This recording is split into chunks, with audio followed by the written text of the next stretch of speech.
Bonjour à tous, j'espère que vous allez bien. Alors forcément ça va pas bien aujourd'hui. Euh, et j'avais évité de parler de football terrain, on va dire, lors des 5 premières journées. Pourquoi? Parce qu'on savait qu'on rencontrait des équipes qui jouaient le maintien, ou des équipes qui montaient en Ligue 1, type Ajaccio et Auxerre. Qu'on jouait à domicile, et j'avais envoyé un WhatsApp à Thomas en disant attends, on bat Auxerre 2-1 à domicile, on bat Ajaccio difficilement 2-1 à domicile, alors que ces équipes viennent de remonter. Donc j'avais aucune hype. C'est vrai que le classement était très bon en termes de points. Voilà, vous faites des victoires très rapides. Depuis, qu'est-ce qu'on voit dès que le niveau est monté contre Reims, Monaco ou Lorient, donc des bonnes équipes, qui ont un plan, tout simplement un plan de jeu, que ce soit de la contre-attaque, de la défense bétonnée, ce que vous voulez. Dès que vous avez des équipes qui sont un peu plus en confiance et qui ont un plan, soit on fait un nul, soit on perd. Donc 1 point sur 9 contre Reims, Lorient et Monaco. On va rencontrer le PSG. Si on fait un nul, ça tient du miracle. C'est que ça signifierait avant tout que les attaquants du PSG sont dans une mauvaise journée. Ce qui, quand vous en avez 3 de ce niveau-là, est peu probable. En avoir 3 à la fois peu en verve, hein, concrètement. Que Kylian Mbappé adore se déchaîner contre l'OL, surtout avec des contre-attaques énormes. Sur un côté, vous avez Malo Gusto qui ne sait pas défendre, malheureusement, même si c'est un bon ailier. Et Thiago Mendes qui est en difficulté ces derniers temps. Donc là, je pense que Kylian Mbappé, ça va être le T, hein, vous savez, quand vous passez les télépéages et voie de gauche à 250, ça va être, s'il est dans un bon jour, un carnage. Il n'y a pas d'autre terme. Malheureusement. Moi, ça me fait pas plaisir. Hein. Vous savez, hier, j'ai regardé l'émission, le débrief avec Antoine, l'excellent débrief avec Antoine, Constant et Thomas. Le débrief d'après-match contre Monaco. Et moi, ça me fait pas plaisir. Hein. Enfin, vous croyez, il y en a un, le pessimiste. Bon, non, ça ne me fait pas plaisir de voir l'OL comme ça. Moi, j'en ai marre. Je ne prends aucun plaisir à critiquer mon club. À un moment donné, quand vous avez un tyran, je fais une comparaison comme Poutine, est-ce que ça fait plaisir aux Russes d'avoir Poutine à la tête? Non, je ne crois pas pour la plupart. Ça ne me fait pas plaisir de critiquer l'Olympique Lyonnais qui est malade de son management. Très malade, très très malade. Honnêtement, il y en a un, alors bon, il y a 100 commentaires en moyenne qui m'a mis « J'aimerais bien te voir à table parler audit avec Jean-Michel Aulas, audit financier. » Alors c'est quelqu'un qui a créé, parce qu'il y a aussi beaucoup de petits spécialistes qui s'amusent à créer des pseudos sur la chaîne de Thomas, et qui n'ont aucun abonnement, qui viennent de créer il y a 24 heures des comptes, et qui mettent des critiques. C'est toujours les mêmes hein, d'ailleurs, c'est toujours des gens qui ont 0 commentaire et qui viennent de faire 1 ou 2 salves contre Thomas ou moi, généralement. Parce qu'on prend des positions un peu plus tranchées. Et là, j'en ai eu un. Premier compte créé il y a moins de 24 heures. Et pam. Audit sur Aulas, j'aimerais bien te voir dans une salle avec Aulas pour voir ton niveau, machin. Alors, je tiens à préciser néanmoins que Jean-Michel Aulas, par exemple, vous prenez le cas du rachat du club par John Textor. Ce n'est pas Jean-Michel Aulas qui pilote les opérations. Hein. Vous prenez des cabinets d'avocats. Et en l'occurrence, c'est Ernst & Young qui a piloté l'opération. Vous savez, les gens, ils s'appuient sur des avocats, des financiers, des fiscalistes. Hein. Arrêtez de croire que Jean-Michel Aulas est un fiscaliste, un financier. Non, tout le monde, Pinault, Arnaud, dans toutes les sociétés où il y a des fusions, acquisitions, rachats, vous avez des spécialistes de ces métiers. Donc, soit le Big Four, donc on les connaît, sans leur faire de pub, hein, PricewaterhouseCoopers, Ernst & Young, Deloitte, KPMG, on les connaît. Donc, ce sont des gens qui font ça toute la journée pour une société de football, pour une société d'agroalimentaire, pour ce que vous voulez. Donc, parler de projection financière avec Jean-Michel Aulas, alors que c'est pas son métier, ni le mien, évidemment, vous avez des spécialistes qui vous conseillent et qui vous donnent des projections avec les taux de remplissage de stade et tout ça. C'est des paramètres, c'est de la big data aujourd'hui. Donc, je vois pas pourquoi je parlais avec un non-spécialiste et moi qui suis non spécialiste aussi. Bon, ça, c'était juste une parenthèse. Deuxième chose, je souhaitais aborder l'édito, parce que là, j'ai fait une petite parenthèse. Nous sommes des amateurs et des supporters, on le précise. Néanmoins, hier, j'ai envoyé à Thomas donc 2 éléments dont je voudrais parler aujourd'hui, suite à Monaco. Vous avez Jean-Michel Aulas qui s'est extasié en envoyant un WhatsApp hier, un poète lyonnais, hein. Voilà, il a envoyé une copie d'écran de son WhatsApp, des échanges qu'il a eu en l'occurrence, hein, c'est sur Twitter, un certain, alors, je me trompe pas, Ismaël Billy, que je ne connais pas, a priori, qui est poète, bon pourquoi pas, hein, il fait ce qu'il veut, et il donne ses échanges et il met 17 occasions. Il fait une copie d'écran derrière du 2-1 avec 17 occasions pour Lyon, 20 tirs contre 11 et 6 tirs cadrés contre 4. Et ensuite, il rajoute, ça c'est Jean-Michel Aulas qui le met, il met du aura football. Donc, il nous met une copie d'écran d'un échange qu'il a avec une connaissance, pourquoi pas. Donc, Jean-Michel Aulas est persuadé, donc comme d'habitude, lui c'est le magicien qui voit que ce qui l'intéresse. Hein. Voilà, vous avez du vomi plein la salle et lui, il y a un carreau qui n'a pas de vomi, c'est le seul qui voit. Bon. Il nous met ça et il met c'est révélateur ou pas. Donc ce sont les ingrédients de demain. Donc on a plein d'occasions dans les 10 dernières minutes. Soyons tous derrière Alex, Coco et le groupe. On aura une très bonne surprise dimanche. Alors, juste une chose comme ça. Je crois que l'Olympique Lyonnais, il y a plus de 300 salariés. Moi personnellement, un PDG, bon, il fait ce qu'il veut, hein, il est PDG, qui met Alex et Coco et le groupe. Donc ça veut dire que vous avez des subalternes, des salariés, Alex et Coco, de leur prénom, alors leur prénom diminutif, hein, là on est dans l'affectif carrément. Alex et Coco, qui sont limite ses potes. Ses potes. Alex et Coco, les mecs qui viennent d'arriver. Alors Corentin Tolisso, on peut pas dire que pour le moment bah, ils sont en confiance, hein, ça va pas. Non, sur le terrain ça va pas du tout.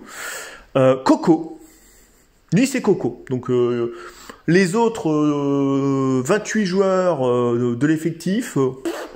non, on s'en fout, c'est tout par les prénoms.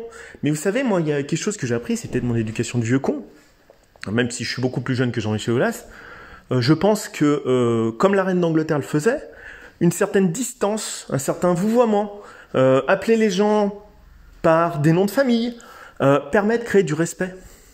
On n'est pas président avec une bande de potes. Alors on vient dire, ouais, mais à Paris, dans les boîtes, tout le monde s'appelle par le prénom. Oui, puis après, quand il faut aller au prud'homme, il n'y a plus personne, hein.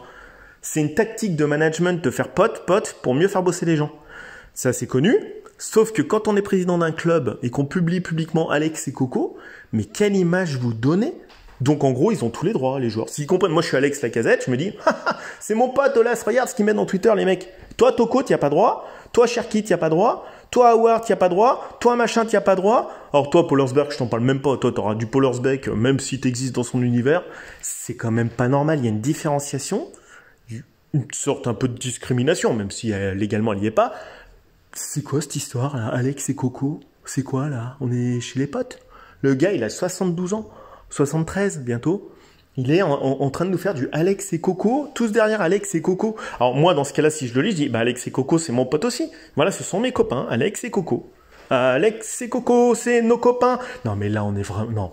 Vous comprenez mieux à travers ce tweet ce qui est devenu l'univers aulasien. Une perte de repère de la direction totale. Une boussole sans boussole dans le sable mouvant. On est un manager ou on l'est pas. On inspire du respect et on inspire de la crainte quand on est président. Par la rareté, comme Mitterrand le savait le faire, hein, une certaine crainte parce qu'il peut y avoir sanction. Sanction, licenciement, transfert, machin. Non, là on est dans le Alex et Coco. Donc comment voulez-vous qu'il y ait une légitimité? Si les joueurs ça tourne mal, et en plus ils ont des contrats de 5 ans, je vous dis pas, ils peuvent faire ce qu'ils veulent, ils peuvent nous faire des gourcuffs, ils peuvent se prendre la tête avec un joueur qu'ils aiment pas, ils sont les pleins pouvoirs, ils sont omnipotents. Quand on lit ça, ils sont omnipotents. Alors, Constant dit ouais mais c'est de la com. Non, c'est pas de la com à ce niveau-là. Quand on est président, on fait pas que de la com. Quand on est président, on prend des décisions. Ça plaît pas. On n'est pas là pour faire copain. La politique, c'est le champ des décisions. C'est pas le champ de la communication. On mélange communication et politique. Ça n'a rien à voir. Rien à voir. La communication, c'est pour créer, comme dit Roland Barthes, une sorte de mythologie. Donc on crée de la mythologie, comme on l'avait fait avec Michel Sardou. On a commencé à le faire avec le boxeur Cerdan quand il était aux États-Unis dans les années 30. On crée une mythologie autour de Napoléon, autour de De Gaulle. On crée des mythologies, évidemment, vers Vercingétorix. C'est pareil partout, hein. On crée des mythes. En Algérie, ils ont créé un mythe, par exemple, autour d'Abdelkader. Mais les gens ont besoin de créer des mythes pour se rassurer, pour donner du sens à l'histoire ou au monde. Donc, on a créé la mythologie des dieux, l'Olympe, patati patata. Et ça, la communication, elle a un rôle, comme dit Roland Barthes, parce que ça fait longtemps que je n'ai pas cité de philosophe ou d'anthropologue. On crée du sens. Aujourd'hui, il n'y a plus rien qui fait sens. Bon, ça, c'est pour ça qu'il y a une crise de civilisation. Et Aulas, c'est typiquement le parangon de la communication à outrance. Il n'y a plus de sens. Il n'y a aucun besoin de communiquer hier. On a perdu contre une équipe qui était organisée face à une équipe désorganisée. Donc les 10 dernières minutes où on voit une tonne d'occasions, en l'occurrence c'était pas les 80 premières minutes qui ont été d'une lenteur abyssale. Le coach n'est plus cité, donc lui on sait plus à quoi il sert. Avec Alex et Coco et le groupe, on peut créer une très bonne surprise dimanche contre Paris. Donc et le groupe, donc Boz, bon pourquoi pas, moi vous connaissez ce que je pense de Boz. Voilà, donc là c'est la communication, c'est l'amusement, c'est les copains, on est président, on n'est pas copains. Joueur salarié face à un président d'un groupe de 300 personnes et de 300 millions d'euros de budget. On n'est pas des copains. Alors moi, je sais que Jean-Michel Aulas, il y a un certain relâchement, parce que quand je le voyais dans les années 2000, 90-2000, il était costard, cravate, serré et tout, nickel. Aujourd'hui, c'est pas rasé, 3 boutons ouverts, des baskets aux pieds. Bon, bah écoutez, pourquoi pas. Mais il n'est pas responsable d'une agence de communication. Où là, l'idée, c'est quand même de représenter, ou Hervé Bazin, hein, du groupe Hôtel Accor avec ses montres rose fluo. On est là, Sébastien Bazin, pardon. Hervé Bazin, c'est l'auteur. Sébastien, on est là pour créer quand même une légitimité. Vous n'allez pas voir Florentino Pérez débrailler comme ça. Non. Maintenant, voilà, c'est son mode. C'est son mode. Il veut faire jeune.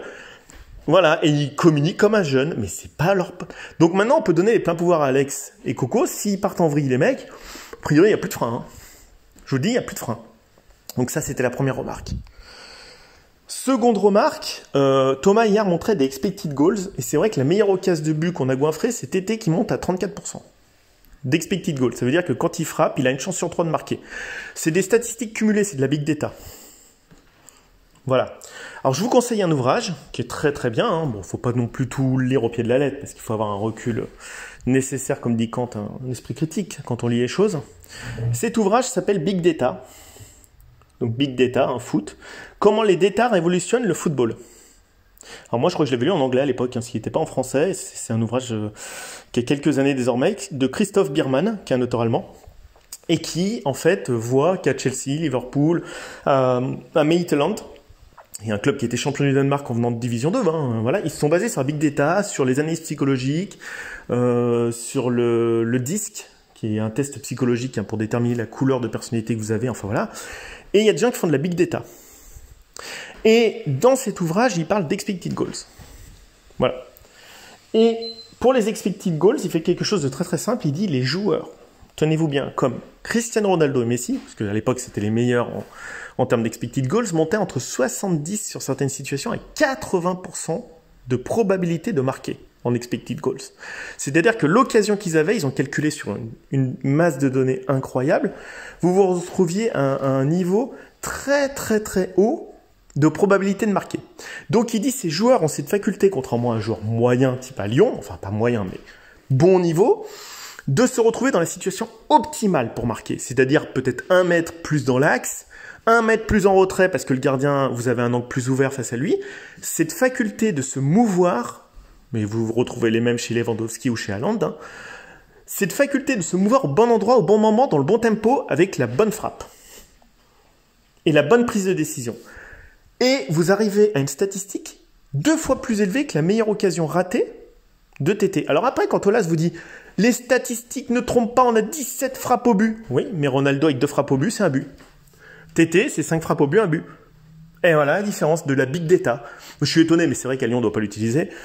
C'est ça, c'est des choses comme ça, c'est ça les détails entre le bon niveau et le très très haut niveau. Et Lyon, c'est un club de bon niveau, mais c'est pas un club de très haut niveau. Donc on est suffisant. On n'a pas élargi le champ des possibles quand vous avez 4 scouts. Non mais vous vous rendez compte, il y a 4 agents qui détectent des joueurs pour l'Olympique Lyonnais. Je crois qu'à Chelsea, ils étaient montés à 50. Non mais... c'est des choses comme ça. La big data, évidemment, voilà. Donc Ronaldo, vous savez que quand il a une frappe de balle dans son grand temps, il pouvait monter sur un match, alors une occasion qui n'est pas forcément... 70-80% à chaque frappe. Énorme. Énormissime. Alors de temps en temps, il était à bien moins contre Lyon, par exemple, quand il frappe pied gauche lucarne en 8e de finale retour. Oui, ça, c'est là vous êtes genre à 7 ou 5-6%. Comme Toko, il est à 7% quand il marque. son expected goals, donc ça veut dire qu'il a réalisé un exploit. Voilà. Mais il y avait 93% de chances qu'il ne marque pas. Nous, la meilleure occasion de but goinfrée, je crois que Dembélé, il est monté à 31% dans son face-à-face face à Nubel. Étant donné la position de Nubel et la position du corps de Dembélé et la défense. Donc ça tient compte de tout, la Big Data. Mais nous, on monte à 34% la meilleure occasion. Ça veut dire que TT n'est pas en position optimale pour marquer. Ni Dembélé. Il y avait une chance sur 3 qui marquent, ces gens. Voilà. Et le but qu'on met, c'était 7%. Donc c'est super ce que Thomas a fait hier, donc je voulais rebondir là-dessus. Donc lisez ce livre de Christophe Christophe Biermann, et c'est hyper intéressant. Je fais pas de la pub, je m'en fous, je le connais pas le mec. Donc, mais vous voyez l'écart entre les top joueurs et un bon joueur. Donc après on peut dire, ouais, on a 17 frappes cadrées. Mais d'où? Avec combien de pourcents de chances de marquer? Si vous frappez du rond central et que vous cadrez, que le gardien l'arrête, c'est une frappe cadrée. Donc, il faut aller plus dans le détail. Combien vous avez de pourcents de chances de frapper du milieu de terrain et de marquer? 1%? Même pas. 0,5%, ça se voit très peu. Ceux qui ont essayé, c'est de la stat cumulée aujourd'hui avec la Big Data. Voilà, donc quand je vous parle d'un audit, l'autre jour, il dit « Ah, tu vas faire un audit de quoi ?» Ben voilà, ça c'est un audit. Inclure des spécialistes de la Big Data dans l'Olympique Lyonnais. Après, je vais pas non plus leur donner toutes les solutions à l'Olympique Lyonnais, merde, je suis un amateur. Hein, puis Thomas aussi, hein, puis tout le monde, Constant, machin. Donc déjà, trouver un coach qui a des stratégies de jeu, il en a pas. Faire de la Big Data, mais multiplier par 5 ou 6 le nombre de scouts avec des pays respectifs et des divisions respectives. Non, mais il y en a des solutions, hein. Il y en a plein qui sont pas mises en place. Parce que Monsieur Chirou, Monsieur Ponceau, Monsieur Aulas veulent pas les mettre en place. Voilà. Donc moi, j'ai fait mon édito. Vous en discutez si vous voulez, ou pas. Moi, c'est un avis d'amateur. Il y a des solutions qui existent. Des vraies. Mais le match d'hier, c'est pas anormal qu'on le perde. On a, sur nos meilleurs occasions, que 34% de chances de marquer, les mecs. C'est ça, la réalité. Et c'est rien d'autre. Donc, désolé, hein, voilà, je vous ai peut-être... voilà, j'ai essayé d'apporter une pierre à l'édifice, à mon niveau. Voilà, j'ai des 2 remarques comme ça sur le tweet sur Coco Alex et puis les stats, les expected goals. Et c'est pareil pour les occasions de but encaissées. Quand on prend des occasions, ça rentre beaucoup quand c'est cadré. Parce que les gens en face, il y a une mauvaise défense, ils se retrouvent sur des situations où beaucoup d'attaquants de Ligue 1 marquent. Hier, voilà, contre Lorient, mais le but d'Auxerre en contre-attaque, c'est 90% de chances de marquer quand Gaëtan Perrin il décale son avant-centre. Parce que si vous poussez la balle dans les cages, et Lopez, il est pas rien, il est réduit à des pourcentages de chances entre 5 et 20% d'arrêter. C'est comme si vous aviez Messi et Ronaldo en face, c'est la défense, elle est aux abonnés absents. Alors pourquoi, comment, ça, c'est le sage et sagace Peter Bosz qui pourrait nous le dire. Bonne journée à tous, au revoir.